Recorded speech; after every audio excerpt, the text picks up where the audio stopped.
It is Relic Knights week here on beastsofwar.com, and we have some fantastic prizes up for grabs. 5 in total. First up, we have 4 two-player starter bundles to give away to get you and a mate into the game.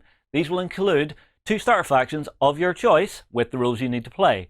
We then have our 5th prize, which is a bit of a special one. You will win an expanded 2-player starter bundle, again, of the factions of your choice with the rules you need to play, but on top of that, you will get to work with the design team at Ninja Division to design a brand new miniature for Relic Knights. For your chance to win, get your comments in on any of the themed content this week on Beasts of War, YouTube or Facebook. Stay tuned and enjoy the week.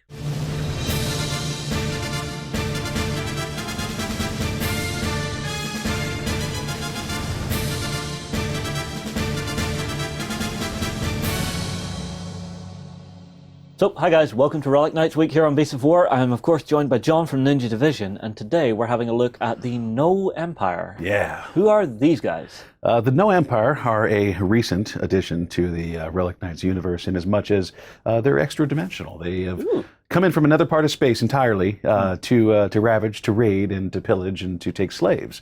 And they do it all in the name of their dark god, Nozuki. And Nozuki is this big, terrible critter who is essentially the guidepost for this very feral and monstrous and warlike race.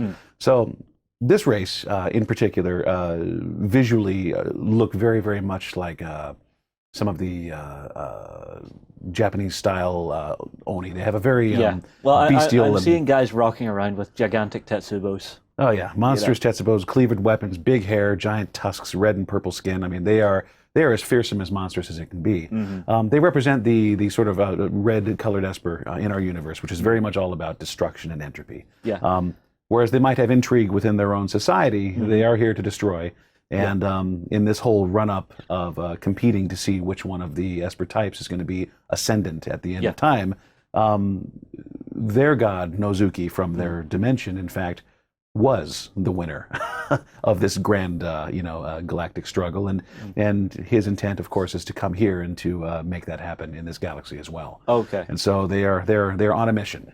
Right. So basically, these guys are kill, maim, burn, destroy everything in their path. Absolutely. And by the way, slave labor. And slave labor. Yeah. Well, first up for our images, we have this guy here. So who is this? This is Kasaro To. He is the war leader of the dragon fleets. He is the prophet of Nozuki. He is, by all means, he embodies everything that it is to be a Noh warrior. And while there still might be a lot of backstabbing and intrigue in and amongst the fleets to see who is leader, at this time he is he's paramount. Yeah, he is absolutely the zenith of Noh society. Yeah, well, we actually have him sitting on the table here, and this just looks absolutely beautiful. I'm not going to turn it too much because he is absolutely huge. Yeah. But as you can see, he's running around with a gigantic tetsubo, a massive glaive-type weapon on his back. And what is this sort of Asian dragon or lion that he's running around on? Well, this is his relic, and as we talk, so he's a Relic Knight as well. He is your Relic Knight. Yeah, he is definitely the focal point for the army.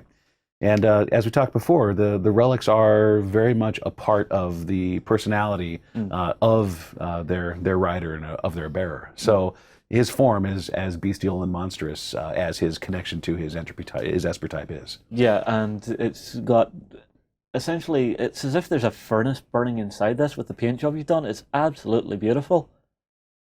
So what am I going to see him do on the tabletop? What sort of nasty tricks is he going to play? Well, aside from being monstrous, brutal, fast, having a whole lot of wounds to have to tear through, his combat abilities in close combat are just quite terrible. He can actually pick up and scrape heroes and just drag them right into the jaws of his relic. So it can be quite awful. And in a game where you're scoring points by looking for enemy heroes and characters or by destroying units, he's going to be out there being a major point scorer for your force while being resilient enough to take damage as it comes back. Okay, so I'm guessing from the style of this faction, there's going to be maybe a little less shooting in this, a lot more stabby. Well, it's more like smashy. I think... I can live with smashy. Yeah, these are big, massive, bony, tusked meatbags running around with huge spiked clubs.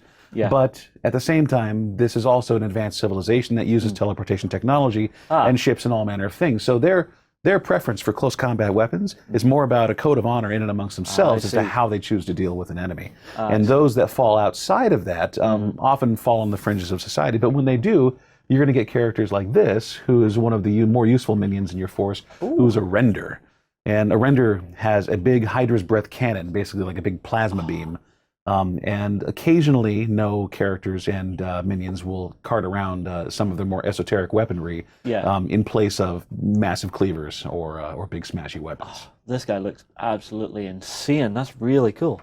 Yeah. To give you a flair for some of our more bestial guys, this is a Noh berserker. And a Noh berserker is exactly what it says on the tin, I'm exactly. guessing?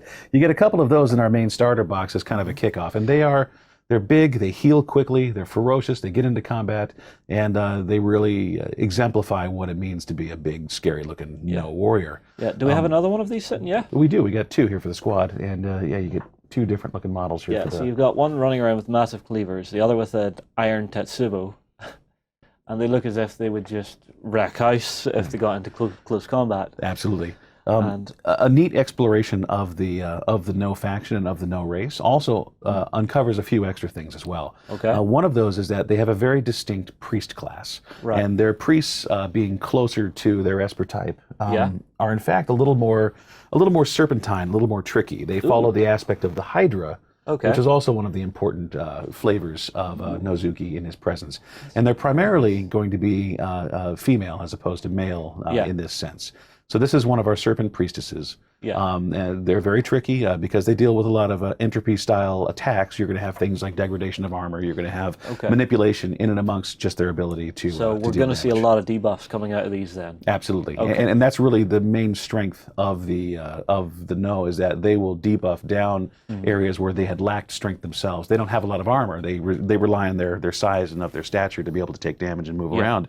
So their ability to even the playing field and drop your armor down makes you especially susceptible to those big attacks coming in. Yeah. So I can imagine the priestess lowers the armor on one of my big guys. The 2 berserkers rock in and just tear me a new one. Yeah. Absolutely. Very nasty. Now, there is one gigantic miniature here as well. So I'm going to bring up its image first. Oh yeah. What is this thing? This big guy is called the Dahon. One of the aspects of the Noh army is that they have an affinity towards using war beasts to fight their battles for them. And as they're extra dimensional, they're going to drag the biggest, scariest, scaliest things they can find and throw them at an enemy. The Dahon is probably the largest model we make for the range. It is very impressive, and it is a bull in a china shop on the tabletop. It can deal damage to anything that gets close to it, and it is all just spikes and anger and death. So yeah. Well, it does look as if it's one of those things that your opponent's going to look at and decide, this has to die right now. I cannot leave this alone. I cannot ignore it, because otherwise it's coming across the table and is going to bite my head off. Yeah, that's definitely one of the bigger ones. Yeah, and I see you've picked up another type of beastie here. Yeah, so this is the other war beast that you can utilize. Our beast masters actually run with these little critters. Oh, it's cute. Yeah, this is a hound of Nozuki, and they run in packs. It's a cute pup. Yeah, it's a cute pup. And so if they're not jumping you and dragging you down and tearing you to bits, they have an effective attack, which is essentially a demonic howl. And their howl, like we talked about earlier with game mechanics, can actually knock a character clean out of the activation queue and stick them back in your idle pile. Okay, so say, all right, let me grab one of my character cards here. Say I had Leopold Magnus in the slot, ready to activate after you're done. You're telling me you can activate that, use this demonic howl, knock him out of the activation, and then I'm having to go to my next guy along. Yep, it sends him right back to the start. So okay, that's going to make for some very interesting tactics with this faction. Very much, very much.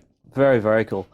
Do we have anyone else on the tabletop you want to show off? Goodness, let's see. We got some of our Hatria warriors here. Ooh. And the Hatria are sort of like a royal bodyguard. And they're a little better armored. And they're also attuned a little bit to Esper and Esper use when fighting. And so they can be a little speedy and they can get around. And so having a more organized and armored presence on the field, moreover than just your basic berserker, does give a little more tactical flexibility to the Noh in terms of how you use your different types of fighters.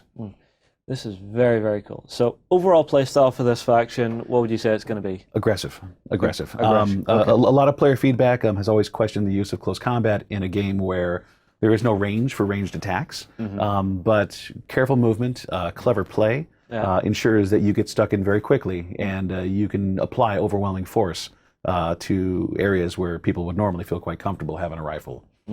Well, I mean, like the one thing I've noticed is because there's no set deployment in this game, it's all based on you will have to stay X inches away from your opponent. It really does mean that you're not just going, okay, I have to line up all my melee guys at one side of the table while you line up your gun line and shoot me as I run in. Right. You can be, if you're clever with where you're placing yourself, you can set yourself up for some very early hits, from what I can see. Absolutely, and the games are intended to be quite intimate in that fashion. You drop fights in on top of each other very quickly, and you try to resolve it just as quickly too. Yeah. All right, well, guys, that's the Noh Empire. What do you think? Do you like these guys? Are you going to maybe have a look at playing these guys? Drop us a comment below, and we will see you in the next video.